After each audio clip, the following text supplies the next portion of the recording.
どうもお疲れ様です。ババログです。遅くなりましたが新年明けましておめでとうございます。相変わらずのスロースタートになりましたが、今回は大晦日にインスタでいただいた質問に答えていこうと思います。たくさんの質問をいただき本当にありがとうございました。ストーリーズでお返事しているものもあるんですが、ちょうど自分の考えとしてちゃんと話したいなと思ったいい質問もあったので、ピックアップをしてお答えしていきますので、ラジオ感覚でお聞きいただけると幸いです。今回の背景の動画は全然出せずにお蔵入りしているプレイリスト用に撮っていたアクセサリーの制作風景になっています。すでにお答えしている質問などはインスタのハイライトにまとめてありますので、そちらも合わせてご覧ください。それではスタート。まず最初に最近よく聞かれるこの質問に答えておきます。ダイエット方法を教えてください。これはダイエットしたわけではなく、歯の矯正の影響です。毎回器具に食べ物が詰まるのが不快で、食べるのがめんどくさくなって胃が小さくなり、食べられる量が自然と減っていたので、ダイエット方法としては矯正してくださいということになります。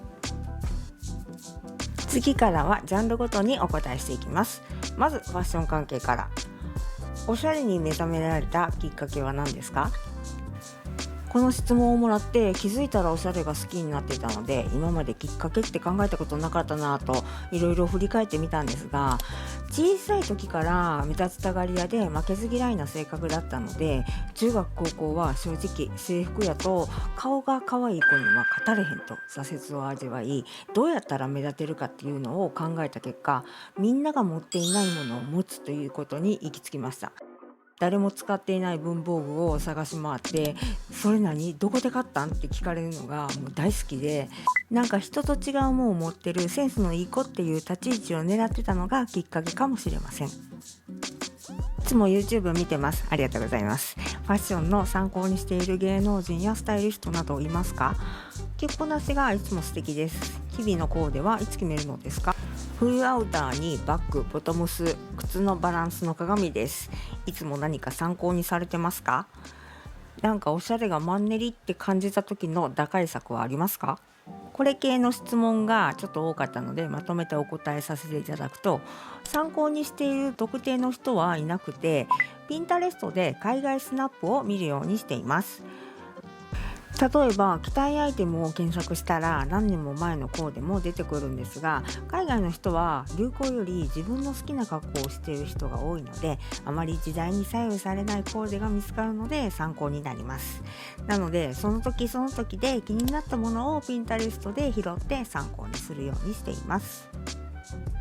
年を取るとベージュを着るとババ臭くなり、かといって明るい色を着ても映えません。アドバイスをっていう質問ですけども、無理して明るい色を着なくてもいいと思います。年を取ってきて私が大事だと思っているのは、色より素材感や清潔感などトータルのバランスだと思うので、似合わない明るい色を無理して着てしまったら年齢だけの問題ではなくなってしまうので、ベージュはババ臭いという先入観は捨てて、自分が似合うと思った色を自信を持って着たらいいと思います。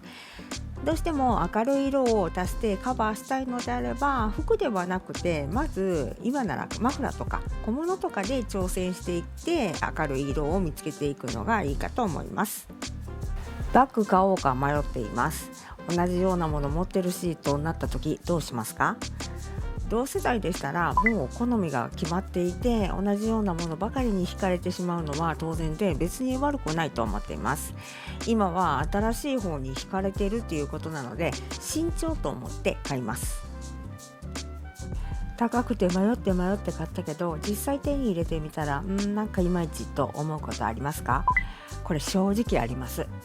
でも買わずにモヤモヤを抱えたまま生活するのはストレスだし、買わないと失敗したかどうかっていうのはわからないから、それなら早めに失敗した方が次に進めるし、買うことでだいたい 50% ぐらいは満足感を得ているので、買ったことに後悔はしていません。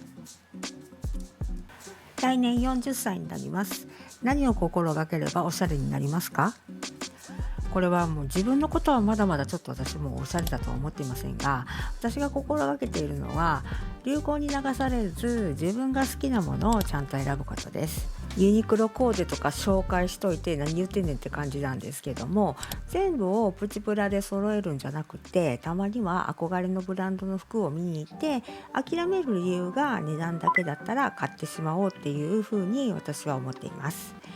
もちろんもうすでにそのマインドを持ってるっていう方でしたら、もう何も買えなくてもいいのでそのまま突き進んでください。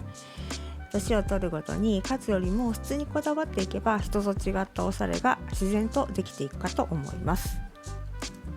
アパレルでオリジナルブランドを立ち上げてほしいです。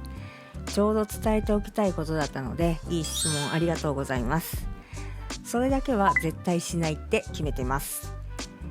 ファッション関連を紹介してると、コラボの話とかオリジナルブランド立ち上げのお手伝いをしますみたいな話も正直いろいろ来ています。インフルエンサーの人たちって一般の人よりかはブランドを始めやすい立場だと思うんですが、私は服は好きでも作るより選ぶ方が好きなんです。いろんなブランドの服を着たいし、自分で服を作るとなるとなんか他のブランドが着にくくなるし、それに毎シーズン何種類もの新しい服のデザインを考えるのって YouTube と並行してやるのは今でさえこの更新頻度なのに絶対無理だと思います。アクセサリーのブランドを立ち上げて今年で20周年、それと並行して YouTube をほぼ一人でなんとかやりくりするのが精一杯なので、これからも私はいろんなブランドの服を着てそれを紹介するっていう今のスタイルを続けていきたいなと思っています。続いて買い物に関する質問です。一番多かったのが2026年に狙っているものはありますかっていう質問だったんですが、私は欲しいものを見つけたらすぐ買わないと気が済まないタイプなので、今年はこれを買うためにお金を貯めようって思わずに、見つけたら買ってから働きます。なので今年もそれを繰り返していくだけかなと思っています。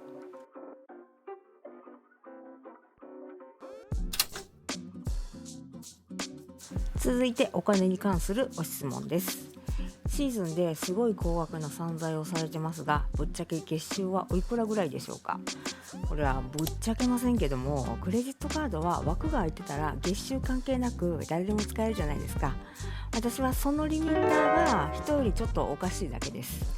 昔カードが枠パンでカードが切れなくなるぐらい使ってて、身の丈以上の生活をするのが身についてしまっていたせいか、人よりお金を使う度胸があるタイプなんだと思います。計算して完璧に使ってるというかは腹くくって使ってるって感じです。良きお買い物をたくさんされておりますが、将来の自分への投資貯金はどうされてますか？これは明日死んでるかもしれないご時世なんで、あるかないかわからない将来に投資するより今の自分に投資する人生を送っています。だから貯金は全くしておりません。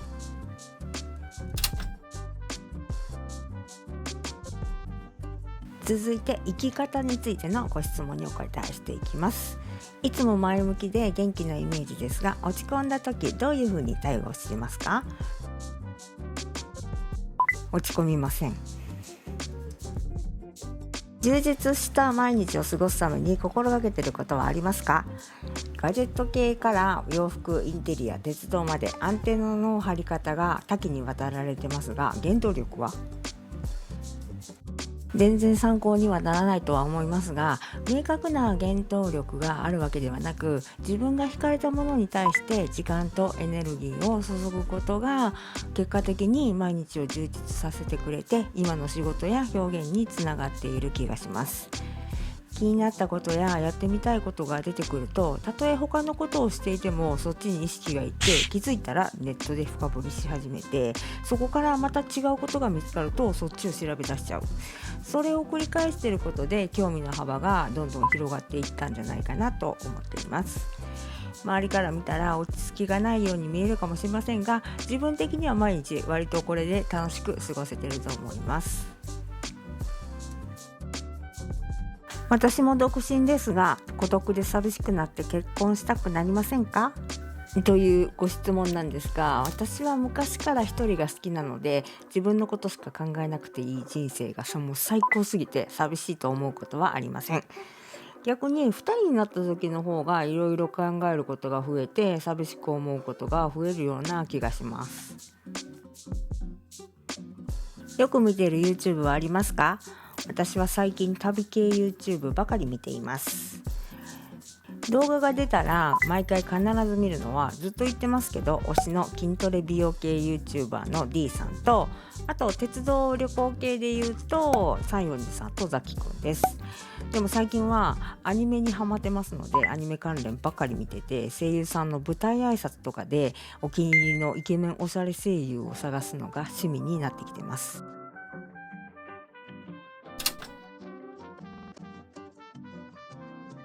続いて2026年について。2026年の野望は何ですか？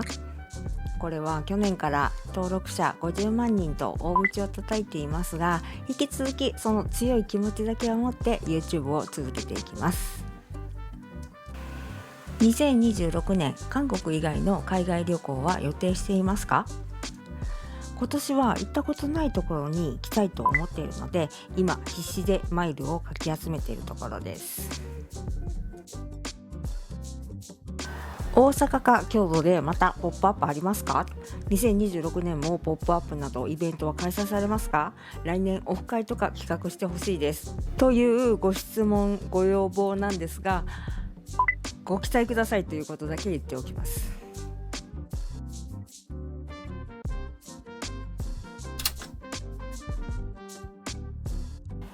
最後に質問以外にも会いたいです、声かけていいですかとか応援メッセージもたくさんありがとうございます。声かけてもらえるのはもう全然嫌じゃないですし、むしろ嬉しいです。こうやって応援してもらえること自体本当に励みになっているので、これからも無理せずのんびり続けていくので、引き続き応援してもらえたら嬉しいです。今回の YouTube で紹介した以外の質問はインスタのハイライトにまとめてありますので、そちらもぜひご覧ください。それではまた次回の動画でお会いしましょう。今年もどうぞよろしくお願いします。それではさよなら。